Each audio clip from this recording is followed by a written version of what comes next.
2026 సంవత్సరం సంక్రాంతి ఆయురారోగ్యాలతో భోగ భాగ్యాలతో ఆనందంగా గడపాలని హ్యాపీ సంక్రాంతి.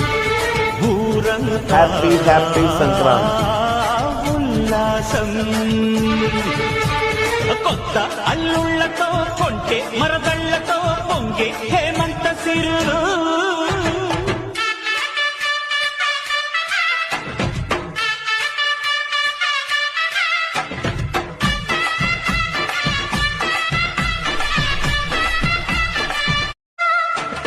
కొత్త ధాన్యాలతో కోడి పంజాలతో ఊరే